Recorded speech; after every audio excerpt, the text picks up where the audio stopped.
Hello students, welcome to our channel. ਅੱਜ ਆਪਾਂ ਕਰਾਂਗੇ ਇੱਕ ਹੋਰ ਨਵਾਂ ਸਾਲ ਨਾਵਲ ਦੇ ਚਰਿੱਤਰ ਚਿਤਰਨ। ਤੁਹਾਡੀ ਬੁੱਕ ਦੇ ਵਿੱਚ ਸ਼ਾਇਦ 19 ਜਾਂ 20 ਚਰਿੱਤਰ ਚਿਤਰਨ ਦਿੱਤੇ ਹੋਏ ਨੇ, ਪਰ ਆਪਾਂ ਸਿਰਫ 4 ਪਾਤਰਾਂ ਦੇ ਹੀ ਚਰਿੱਤਰ ਚਿਤਰਨ ਕਰਾਂਗੇ। ਇਹਨਾਂ 4 ਵਿੱਚੋਂ ਤੁਹਾਨੂੰ ਇੱਕ ਆਪਣੇ ਪੇਪਰ ਦੇ ਵਿੱਚ 100% ਦੇਖਣ ਨੂੰ ਮਿਲੇਗਾ। ਸ਼ੁਰੂ ਕਰਦੇ ਹਾਂ ਅੱਜ ਦੀ ਵੀਡੀਓ। ਬੰਤੇ ਦਾ ਚਰਿੱਤਰ ਚਿਤਰਨ। ਬੰਤਾ ਆਪਾਂ ਨੂੰ ਪਤਾ ਹੈ ਕਿ ਉਹ ਨਾਵਲ ਦਾ ਮੁੱਖ ਪਾਤਰ ਹੈ। ਪੂਰਾ ਦਾ ਪੂਰਾ ਨਾਵਲ ਸਿਰਫ ਬੰਤੇ ਦੇ ਇਰਦ ਗਿਰਦ ਹੀ ਚੱਲ ਰਿਹਾ ਹੈ। ਉਹ ਇੱਕ ਰਿਕਸ਼ਾ ਚਾਲਕ ਹੈ ਜੋ ਸਵਾਰੀਆਂ ਨੂੰ ਇੱਧਰ ਉੱਧਰ ਲੈ ਆਉਂਦਾ ਹੈ ਅਤੇ ਉਹ ਆਰਥਿਕ ਤੰਗੀ ਦਾ ਵੀ ਸ਼ਿਕਾਰ ਹੈ। ਆਪਾਂ ਇਹ ਚੀਜ਼ਾਂ ਨਾਵਲ ਦੇ ਵਿੱਚ ਪੜ੍ਹੀਆਂ। ਸ਼ੁਰੂ ਕਰਦੇ ਹਾਂ ਇਹਦਾ ਚਰਿੱਤਰ ਚਿਤਰਨ। ਬੰਤਾ ਇੱਕ ਹੋਰ ਨਵਾਂ ਸਾਲ ਨਾਵਲ ਦਾ ਮੁੱਖ ਪਾਤਰ ਹੈ। ਤਾਰੋ ਉਸਦੀ ਪਤਨੀ ਹੈ। ਉਸਦੇ 3 ਬੱਚੇ ਹਨ, ਇੱਕ ਮੁੰਡਾ ਫੁੰਮਨ ਅਤੇ 2 ਧੀਆਂ। ਉਸਦਾ ਖੇਤ ਮਜ਼ਦੂਰ ਬਾਪ ਉਸਦੇ ਸਿਰ ਕਰਜ਼ਾ ਛੱਡ ਕੇ ਮਰਿਆ ਸੀ, ਜਿਸ ਕਰਕੇ ਆਪਣੇ ਮਨ ਵਿੱਚ ਪੜ੍ਹਾਈ ਦੀ ਤੀਬਰ ਇੱਛਾ ਦੇ ਬਾਵਜੂਦ ਉਸਨੂੰ 5ਵੀਂ ਵਿੱਚੋਂ ਪੜ੍ਹਾਈ ਛੱਡਣੀ ਪਈ। ਮਤਲਬ ਉਸਦਾ ਪਿਤਾ ਜਿਹੜਾ ਸੀ ਉਹ ਖੇਤ ਮਜ਼ਦੂਰੀ ਕਰਦਾ ਸੀ ਅਤੇ ਉਹਦੇ ਸਿਰ 'ਤੇ ਬਹੁਤ ਕਰਜ਼ਾ ਸੀ, ਪਰ ਉਹ ਜਦੋਂ ਮਰਿਆ ਤਾਂ ਘਰ ਦੀ ਜ਼ਿੰਮੇਵਾਰੀ ਬੰਤੇ ਉੱਤੇ ਪੈ ਗਈ। ਉਹ ਪੜ੍ਹਨਾ ਤਾਂ ਚਾਹੁੰਦਾ ਸੀ, ਪਰ ਘਰ ਦੀ ਜ਼ਿੰਮੇਵਾਰੀ ਹੋਣ ਕਰਕੇ ਉਹ 5ਵੀਂ ਵਿੱਚੋਂ ਹੀ ਹਟ ਗਿਆ ਸੀ ਪੜ੍ਹਨੋਂ। ਪਹਿਲਾਂ ਉਹ ਖੇਤ ਮਜ਼ਦੂਰ ਬਣਿਆ ਅਤੇ ਫਿਰ ਅੰਮ੍ਰਿਤਸਰ ਦੇ ਇੱਕ ਦਫ਼ਤਰ ਵਿੱਚ ਚਪੜਾਸੀ। ਅਣਖੀਲਾ ਹੋਣ ਕਰਕੇ ਉਸਨੂੰ ਕੋਈ ਕੰਮ ਰਾਸ ਨਾ ਆਇਆ ਅਤੇ ਉਹ ਮੁੱਛ ਫੁੱਟਣ ਤੋਂ ਪਹਿਲਾਂ ਹੀ ਰਿਕਸ਼ਾ ਚਲਾਉਣ ਲੱਗ ਪਿਆ। ਆਪਾਂ ਨੂੰ ਪਤਾ ਹੈ ਕਿ ਉਹਨੇ ਪਹਿਲਾਂ ਆਪਣੇ ਪਿਤਾ ਦੀ ਜਗ੍ਹਾ ਖੇਤ ਮਜ਼ਦੂਰੀ ਕੀਤੀ। ਉਸ ਤੋਂ ਬਾਅਦ ਫਿਰ ਉਹਨੇ ਅੰਮ੍ਰਿਤਸਰ ਦੇ ਇੱਕ ਦਫ਼ਤਰ ਦੇ ਵਿੱਚ ਚਪੜਾਸੀ ਦੀ ਨੌਕਰੀ ਕੀਤੀ ਸੀ।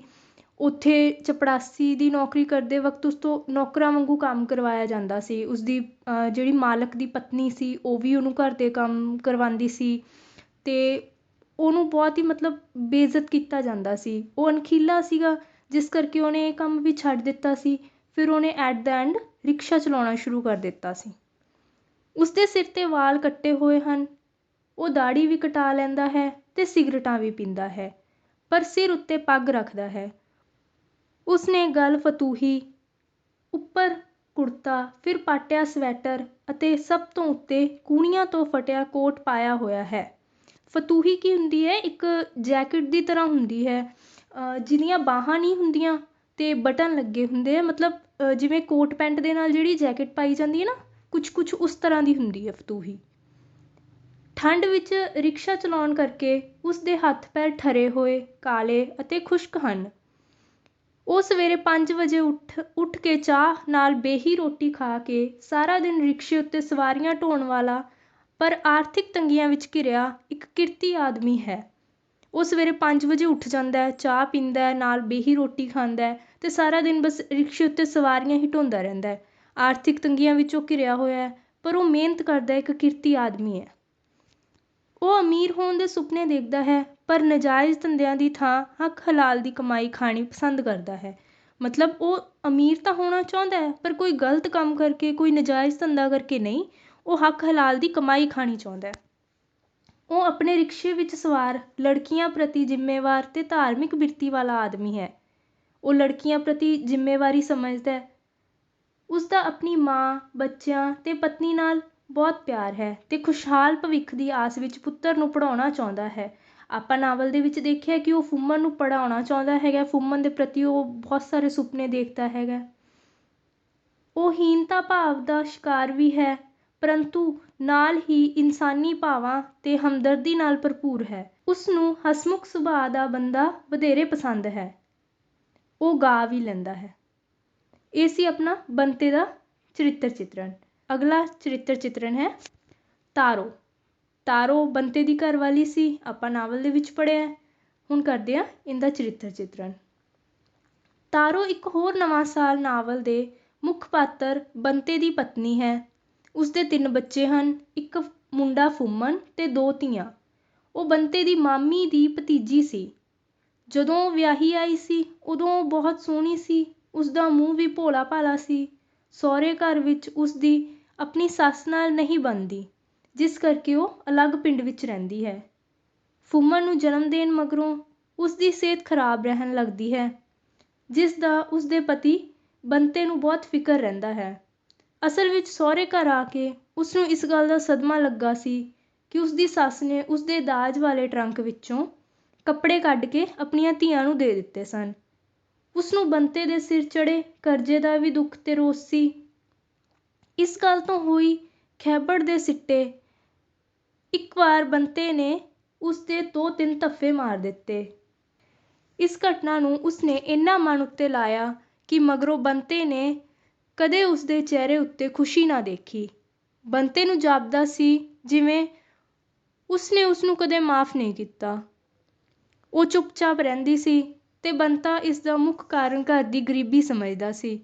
ਉਂਝ ਹੋਰ ਇੱਕ ਜ਼ਿੰਮੇਵਾਰ ਔਰਤ ਦੇ ਫਰਜ਼ ਨਿਭਾਉਂਦੀ ਹੋਈ ਆਪਣੇ 3 ਬੱਚੇ ਪਾਲਣ ਤੋਂ ਇਲਾਵਾ ਇੱਕ ਸਕੂਲ ਮਾਸਟਰ ਦੇ ਘਰ ਜਾ ਕੇ ਕੰਮ ਕਰਦੀ ਤੇ ਕੁਝ ਕਮਾ ਕੇ ਲਿਆਉਂਦੀ। ਮਤਲਬ ਤਾਰੋ ਇੱਕ ਸਕੂਲ ਮਾਸਟਰ ਦੇ ਘਰ ਕੰਮ ਤੇ ਵੀ ਲੱਗੀ ਹੋਈ ਸੀ, ਉੱਥੋਂ ਕੁਝ ਕਮਾਈ ਕਰਦੀ ਸੀ ਘਰ ਦੀ ਗਰੀਬੀ ਨੂੰ ਦੂਰ ਕਰਨ ਲਈ। ਉਹ ਬੰਤੇ ਦੇ ਰੋਕਣ ਦੇ ਬਾਵਜੂਦ ਇਹ ਕੰਮ ਛੱਡਣ ਲਈ ਰਾਜ਼ੀ ਨਹੀਂ ਸੀ। ਉਂਝ ਉਹ ਆਪਣੇ ਪਤੀ ਬੰਤੇ ਵੱਲੋਂ ਬੇਪਰਵਾਹੀ ਨਹੀਂ ਵਰਤਦੀ, ਸਗੋਂ ਉਸਦਾ ਥਕੇਵਾਂ ਲਾਹੁਣ ਲਈ ਉਹ ਉਸਦੀਆਂ ਲੱਤਾਂ ਕੁੱਟਦੀ ਹੈ। ਇਹ ਸੀ ਤਾਰੋ ਦਾ ਚਰਿੱਤਰ ਚਿੱਤਰਨ। ਅੱਗੇ ਆਪਾਂ ਕਰਦੇ ਹਾਂ ਫੁੰਮਣ ਦਾ ਚਰਿੱਤਰ ਚਿੱਤਰਨ। ਫੁੰਮਣ ਬੰਤੇ ਅਤੇ ਤਾਰੋ ਦਾ ਮੁੰਡਾ ਸੀ, ਆਪਾਂ ਨੂੰ ਪਤਾ ਹੈ। ਸ਼ੁਰੂ ਕਰਦੇ ਹਾਂ। ਫੁੰਮਣ ਇੱਕ ਹੋਰ ਨਵਾਂ ਸਾਲ ਨਾਵਲ ਦਾ ਇੱਕ ਗੌਣ ਪਾਤਰ ਹੈ। ਗੌਣ ਪਾਤਰ ਮਤਲਬ ਸੈਕੰਡਰੀ ਕਰੈਕਟਰ ਹੈਗਾ। ਉਹ ਬਹੁਤ ਜ਼ਿਆਦਾ ਉਹਨੂੰ ਹਾਈਲਾਈਟ ਨਹੀਂ ਕੀਤਾ ਹੋਇਆ ਗਾ ਨਾਵਲ ਦੇ ਵਿੱਚ। ਉਹ ਇਸ ਨਾਵਲ ਦੇ ਮੁੱਖ ਪਾਤਰ ਬੰਤੇ ਅਤੇ ਉਸਦੀ ਪਤਨੀ ਦਾ ਵੱਡਾ ਪੁੱਤਰ ਹੈ। ਉਸਦੀਆਂ 2 ਛੋਟੀਆਂ ਭੈਣਾਂ ਵੀ ਹਨ। ਉਹ 3ਜੀ ਜਮਾਤ ਵਿੱਚ ਪੜ੍ਹਦਾ ਹੈ।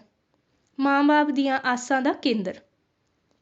ਫੁੰਮਣ ਹੋਰਨਾਂ ਬੱਚਿਆਂ ਵਾਂਗ ਹੀ ਆਪਣੇ ਮਾਂ-ਬਾਪ ਦੀਆਂ ਆਸਾਂ ਦਾ ਕੇਂਦਰ ਹੈ। ਇਸੇ ਕਰਕੇ ਹੀ ਬੰਤਾ ਉਸਨੂੰ ਖੂਬ ਪੜ੍ਹਾਉਣਾ ਚਾਹੁੰਦਾ ਹੈ।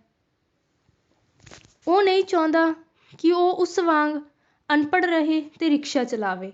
ਉਹ ਚਾਹੁੰਦਾ ਹੈ ਕਿ ਉਹ ਪੜ੍ਹ ਲਿਖ ਕੇ ਕੋਈ ਚੰਗਾ ਕੰਮ ਕਰੇਗਾ ਤੇ ਮੌਜਾਂ ਕਰੇਗਾ। ਉਸਨੂੰ ਆਸ ਹੈ ਕਿ ਉਸਦੇ ਵੱਡਾ ਹੋ ਜਾਣ ਤੇ ਉਸਦੀ ਗਰੀਬੀ ਕੱਟੀ ਜਾਵੇਗੀ। ਜਿਵੇਂ ਹਰੇਕ ਹੀ ਮਾਂ-ਬਾਪ ਨੂੰ ਇੱਦਾਂ ਹੁੰਦਾ ਹੈ ਕਿ ਸਾਡੇ ਬੱਚੇ ਪੜ੍ਹ ਲਿਖ ਕੇ ਨੌਕਰੀ ਲੱਗਣਗੇ, ਵੱਡੇ ਅਫਸਰ ਬਣਨਗੇ ਤੇ ਸਾਡੀ ਵੀ ਹਾਲਾਤ ਸੁਧਾਰਨਗੇ, ਉੱਦਾਂ ਹੀ ਬੰਤਾ ਵੀ ਸੋਚਦਾ ਹੈ ਕਿ ਫੁੰਮਣ ਪੜ੍ਹ ਲਿਖ ਕੇ ਵੱਡਾ ਅਫਸਰ ਬਣੇਗਾ। ਪੜ੍ਹਾਈ ਵਿੱਚ ਰੁਚੀ ਰੱਖਣ ਵਾਲਾ। ਫੁੰਮਣ ਪੜ੍ਹਨ ਲਿਖਣ ਵਿੱਚ ਰੁਚੀ ਲੈਣ ਵਾਲਾ ਜਾਪਦਾ ਹੈ। ਜਦੋਂ ਬੰਤਾ ਦੁਪਹਿਰੇ ਘਰ ਆਉਂਦਾ ਹੈ ਤਾਂ ਇਹ ਉਸਦੇ ਅੱਗੇ ਆਪਣੀ ਕਿਤਾਬ ਰੱਖ ਕੇ ਉਸਨੂੰ ਪੜ੍ਹਾਉਣ ਲਈ ਕਹਿੰਦਾ ਹੈ। ਘੋਖੀ ਤੇ ਜਗਿਆਸੂ ਰੁਚੀ ਵਾਲਾ। ਜਗਿਆਸੂ ਮੀਨਸ ਆਪਾਂ ਕਹਿ ਸਕਦੇ ਹਾਂ ਕਿ ਉਹ ਕਿਊਰੀਅਸ ਹੁੰਦਾ, ਹਰੇਕ ਚੀਜ਼ ਨੂੰ ਬਹੁਤ ਜਾਣਨਾ ਚਾਹੁੰਦਾ, ਉਹ ਹਰੇਕ ਚੀਜ਼ ਨੂੰ ਚੰਗੀ ਤਰ੍ਹਾਂ ਸਮਝਣਾ ਚਾਹੁੰਦਾ ਹੈਗਾ। ਫੁੰਮਣ ਦੀ ਪੜ੍ਹਨ ਵਿੱਚ ਰੁਚੀ ਹੀ ਨਹੀਂ, ਸਗੋਂ ਪਾਠ ਅਤੇ ਨਵੀਆਂ ਗੱਲਾਂ ਨੂੰ ਸਮਝਣ ਦੀ ਜਿਗਿਆਸਾ ਵੀ ਹੈ। ਉਹ ਬੰਤੇ ਨੂੰ ਮਹਾਨ, ਰਿਸ਼ੀ ਮੁਨੀ, ਮਾਨ, ਘਮੰਡ, ਲੋਕ ਰਾਜ, ਗਰੀਬੀ, ਪਰਨ ਤੇ ਬਲਾ ਆਦਿ ਦਾ ਮਤਲਬ ਪੁੱਛਦਾ ਹੈ। ਜਦੋਂ ਬੰਤਾ ਉਸਨੂੰ ਕੋਈ ਗੱਲ ਨਹੀਂ ਸਮਝਾਉਂਦਾ ਤਾਂ ਉਹ ਕਹਿੰਦਾ ਹੈ, ਚੱਲ ਬਾਪੂ ਰਹਿਣ ਦੇ, ਜੇ ਤੈਨੂੰ ਨਹੀਂ ਆਉਂਦਾ ਮੈਂ ਮਾਸਟਰ ਤੋਂ ਪੁੱਛ ਲਊਂ। ਇਸੇ ਜਿਗਿਆਸੂ ਰੁਚੀ ਕਾਰਨ ਹੀ ਉਹ ਬੰਤੇ ਤੋਂ ਬਾਤ ਸੁਣਨ ਲਈ ਦੇਰ ਰਾਤ ਤੱਕ ਜਾਗਦਾ ਰਹਿੰਦਾ ਹੈ ਤੇ ਫਿਰ ਬੰਤੇ ਨੂੰ ਪੁੱਛਦਾ ਹੈ ਕਿ ਨਵਾਂ ਸਾਲ ਕੀ ਹੁੰਦਾ ਹੈ ਤੇ ਉਹ ਕਿਉਂ ਨਹੀਂ ਇਸ ਦਿਨ ਤੇ ਲੋਕਾਂ ਵਾਂਗ ਖੂਬ ਖਾਂਦੇ ਪੀਂਦੇ ਤੇ ਨੱਚਦੇ ਕੁੱਦਦੇ। ਹਾਜ਼ਰ ਜਵਾਬ। ਉਹ ਬੇਸ਼ੱਕ ਬੱਚਾ ਹੈ ਪਰ ਉਸਦੀ ਗੱਲ ਵਿੱਚ ਹਾਜ਼ਰ ਜਵਾਬੀ ਤੇ ਦਲੀਲ ਹੈ। ਜਦੋਂ ਬੰਤਾ ਬਾਤ ਸੁਣਾਉਣ ਤੋਂ ਬਚਣ ਲਈ ਕਹਿੰਦਾ ਹੈ ਕਿ ਅੱਜ ਕੱਲ੍ਹ ਰਾਜੇ ਦੇ ਬੇਟੇ ਨਹੀਂ ਹੁੰਦੇ ਤਾਂ ਇਹ ਇੱਕਦਮ ਕਹਿੰਦਾ ਹੈ, ਹੁੰਦੇ ਐ, ਤੂੰ ਝੂਠ ਆਨਾ, ਬੀਬੀ ਮੈਨੂੰ ਕਹਿੰਦੀ ਹੁੰਦੇ ਐ। ਰਾਜਾ ਬੇਟਾ। ਹਾਸ-ਰਸ ਪੈਦਾ ਕਰਨ ਵਾਲਾ। ਉਸਦੀ ਘੋਖੀ ਰੁਚੀ ਤੇ ਹਾਜ਼ਰ ਜਵਾਬੀ ਨਾਵਲ ਵਿੱਚ ਹਾਸ-ਰਸ ਪੈਦਾ ਕਰਦੀ ਹੈ। ਇਹ ਸੀ ਫੁੰਮਣ ਦਾ ਚਰਿੱਤਰ ਚਿੱਤਰਨ। ਹੁਣ ਆਪਾਂ ਕਰਦੇ ਹਾਂ ਦਿਆਲੇ ਦਾ ਚਿੱਤਰ ਚਿੱਤਰਨ। ਦਿਆਲਾ ਇੱਕ ਹੋਰ ਨਵਾਂ ਸਾਲ ਨਾਵਲ ਦਾ ਇੱਕ ਗੌਣ ਪਾਤਰ ਹੈ। ਮਤਲਬ ਦਿਆਲਾ ਵੀ ਇੱਕ ਸੈਕੰਡਰੀ ਕਰੈਕਟਰ ਹੈ ਨਾਵਲ ਦਾ। ਇਹਨੂੰ ਵੀ ਬਹੁਤ ਜ਼ਿਆਦਾ ਹਾਈਲਾਈਟ ਨਹੀਂ ਕੀਤਾ ਹੋਇਆ। ਉਹ ਬੰਤੇ ਦਾ ਦੋਸਤ ਹੈ। ਉਹ ਵਿਆਹਿਆ ਹੋਇਆ ਸੀ ਪਰ ਉਸਦੀ ਤੀਵੀਂ ਪੇਕੇ ਗਈ ਹੋਈ ਸੀ। ਬੰਤਾ ਤਾਰੋ ਦੇ 2-4 ਧੱਫੇ ਮਾਰਨ ਮਗਰੋਂ ਬੇਚੈਨ ਹੋਇਆ ਘਰੋਂ ਬਾਹਰ ਨਿਕਲ ਕੇ ਉਸਦੇ ਘਰ ਚਲਾ ਜਾਂਦਾ ਹੈ। ਪਤਨੀ ਨਾਲ ਬੁਰਾ ਸਲੂਕ ਕਰਨ ਵਾਲਾ। ਮਤਲਬ ਜਿਹੜਾ ਦਿਆਲਾ ਸੀ ਉਹ ਆਪਣੀ ਪਤਨੀ ਦੇ ਨਾਲ ਚੰਗਾ ਸਲੂਕ ਨਹੀਂ ਕਰਦਾ ਸੀ। ਬੰਤਾ ਜਦੋਂ ਦਿਆਲੇ ਦੇ ਘਰ ਪਹੁੰਚਦਾ ਹੈ ਤਾਂ ਉਸਦੀ ਪਤਨੀ ਨੂੰ ਪੇਕੇ 2 ਮਹੀਨੇ ਹੋ ਗਏ ਸਨ। ਉਹ ਬੰਤੇ ਨੂੰ ਦੱਸਦਾ ਹੈ ਕਿ ਉਹ ਕਦੇ-ਕਦੇ ਆਪਣੀ ਤੀਵੀਂ ਨੂੰ ਕੁੱਟ ਲੈਂਦਾ ਹੈ। ਮਤਲਬ ਉਹਦੀ ਪੇਕੇ ਗਈ ਹੋਈ ਜਿਹੜੀ ਪਤਨੀ ਸੀ ਉਹਨੂੰ ਪਹਿਲਾਂ ਦਿਆਲਾ ਕੁੱਟਦਾ ਵੀ ਹੁੰਦਾ ਸੀ, ਤਾਂ ਹੀ ਉਹ ਆਪਣੇ ਪੇਕੇ ਚਲੀ ਗਈ ਸੀ। ਇਕੱਲਾ ਰਹਿ ਕੇ ਖੁਸ਼। ਬੰਤੇ ਅਨੁਸਾਰ ਦਿਆਲਾ ਇਕੱਲਾ ਰਹਿ ਕੇ ਖੁਸ਼ ਰਹਿੰਦਾ ਹੈ। ਜਦੋਂ ਬੰਤਾ ਪੁੱਛਦਾ ਹੈ ਕਿ ਉਸਨੇ ਆਪਣੀ ਪਤਨੀ ਨੂੰ ਪੇਕਿਆਂ ਤੋਂ ਕਦੋਂ ਲਿਆਉਣਾ ਹੈ, ਤਾਂ ਉਹ ਕਹਿੰਦਾ ਹੈ ਆਪਣਾ ਝੱਟ ਲੰਘੀ ਜਾਂਦਾ ਹੈ। ਮਤਲਬ ਉਹਦਾ ਸਰੀ ਜਾਂਦਾ ਹੈ ਕਿ ਉਹਨੂੰ ਲੋੜ ਨਹੀਂ ਹੈ ਲਿਆਉਣ ਦੀ। ਅਸੰਵੇਦਨਸ਼ੀਲ। ਉਹ ਪਤਨੀ ਨੂੰ ਕੁੱਟਣ ਮਗਰੋਂ ਬੰਤੇ ਵਾਂਗ ਬੇਚੈਨ ਨਹੀਂ ਹੁੰਦਾ। ਉਹ ਬੰਤੇ ਨੂੰ ਤਾਰੋ ਦੇ ਧੱਫੇ ਮਾਰਨ ਪਿੱਛੋਂ ਬੇਚੈਨ ਤੇ ਉਦਾਸ ਹੋਇਆ ਦੇਖ ਕੇ ਕਹਿੰਦਾ ਹੈ, ਛੱਡ ਪਰਾਂ ਇਹ ਗੱਲਾਂ, ਆਪਾਂ ਨਹੀਂ ਕਦੀ ਸੋਚਿਆ ਇਹਨਾਂ ਗੱਲਾਂ ਬਾਰੇ। ਉਸਦੇ ਅਸੰਵੇਦਨਸ਼ੀਲ ਹੋਣ ਦਾ ਕਾਰਨ ਇਹ ਹੈ ਕਿ ਉਹ ਸਮਝਦਾ ਹੈ ਕਿ ਜਿਹੜੀ ਭੁੱਖ ਨੰਗ ਕਾਰਨ ਉਸਦਾ ਪਤਨੀ ਨਾਲ ਝਗੜਾ ਹੁੰਦਾ ਹੈ, ਉਹ ਪੂਰੀ ਮਿਹਨਤ ਕਰਕੇ ਵੀ ਉਸਨੂੰ ਦੂਰ ਕਰਨ ਤੋਂ ਅਸਮਰਥ ਹੈ। ਮਤਲਬ ਉਹਨਾਂ ਨੂੰ ਲੱਗਦਾ ਹੈ ਕਿ ਉਹ ਜਿਹੜੀ ਗਰੀਬੀ ਹੈਗੀ ਹੈ, ਭੁੱਖ ਨੰਗ ਹੈਗੀ ਹੈ, ਉਹ ਕਿੰਨੀ ਵੀ ਮਿਹਨਤ ਕਰ ਲਵੇ ਦਿਆਲਾ, ਪਰ ਉਹ ਭੁੱਖ ਨੰਗ ਖਤਮ ਨਹੀਂ ਹੋ ਸਕਦੀ, ਉਹ ਗਰੀਬੀ ਖਤਮ ਨਹੀਂ ਹੋ ਸਕਦੀ, ਉਹ ਅਸਮਰਥ ਹੈ ਇਹਨੂੰ ਦੂਰ ਕਰਨ ਦੇ ਵਿੱਚ। ਹੱਕਾਂ ਲਈ ਸੰਘਰਸ਼ ਕਰਨ ਦਾ ਚਾਹਵਾਨ। ਉਹ ਬੰਤੇ ਨੂੰ ਕਹਿੰਦਾ ਹੈ ਕਿ ਉਹਨਾਂ ਨੂੰ ਆਪਣੀਆਂ ਰੋਟੀ ਕੱਪੜੇ ਦੀਆਂ ਲੋੜਾਂ ਪੂਰੀਆਂ ਕਰਨ ਲਈ ਕਿਰਾਇਆ ਵਿੱਚ ਵਾਧਾ ਕਰਨਾ ਚਾਹੀਦਾ ਹੈ ਤੇ ਇਸ ਮੰਤਵ ਲਈ ਸਾਰੀਆਂ ਯੂਨੀਅਨਾਂ ਨੂੰ ਇੱਕ ਹੋ ਕੇ ਸੰਘਰਸ਼ ਕਰਨਾ ਚਾਹੀਦਾ ਹੈ। ਉਹਨਾਂ ਨੂੰ ਲੱਗਦਾ ਕਿ ਅਸੀਂ ਰਿਕਸ਼ੇ ਦੇ ਜਿਹੜੇ ਕਿਰਾਏ ਹੈਗੇ ਆ ਉਹਨਾਂ ਨੂੰ ਵਧਾ ਲੈਣਾ ਚਾਹੀਦਾ ਹੈਗਾ, ਉਹਨਾਂ 'ਚ ਵਾਧਾ ਕਰਨਾ ਚਾਹੀਦਾ ਹੈਗਾ, ਤਾਂ ਕਿ ਆਪਣੀਆਂ ਵੀ ਰੋਟੀ ਕੱਪੜੇ ਦੀਆਂ ਜਿਹੜੀਆਂ ਲੋੜਾਂ ਹੈਗੀਆਂ ਉਹ ਆਪਣੀਆਂ ਪੂਰੀਆਂ ਹੋ ਸਕਣ। ਕਿਉਂਕਿ ਮਹਿੰਗਾਈ ਬਹੁਤ ਹੈ, ਮਹਿੰਗਾਈ ਦੇ ਵਿੱਚ ਉਹਨਾਂ ਦਾ ਰੋਟੀ ਕੱਪੜੇ ਦੀਆਂ ਜਿਹੜੀਆਂ ਲੋੜਾਂ ਉਹੀ ਨਹੀਂ ਪੂਰੀਆਂ ਹੋ ਰਹੀਆਂ ਸੀ। ਇੱਕ ਚੰਗਾ ਦੋਸਤ। ਉਹ ਬੰਤੇ ਦਾ ਚੰਗਾ ਦੋਸਤ ਹੈ। ਜਦੋਂ ਰਾਤ ਨੂੰ ਠੰਡ ਵਿੱਚ ਉਸ ਕੋਲ ਆਇਆ ਬੰਤਾ ਘਰ ਵਾਪਸ ਜਾਣਾ ਚਾਹੁੰਦਾ ਸੀ, ਤਾਂ ਉਹ ਉਸਨੂੰ ਚਾਹ ਪਿਲਾਉਣ ਮਗਰੋਂ ਤੇ ਉਸ ਨਾਲ ਦਿਲ ਦੀਆਂ ਗੱਲਾਂ ਕਰਨ ਮਗਰੋਂ ਉਸਨੂੰ ਆਪਣੇ ਰਿਕਸ਼ੇ ਉੱਤੇ ਬਿਠਾ ਕੇ ਘਰ ਛੱਡ ਕੇ ਆਉਂਦਾ ਹੈ।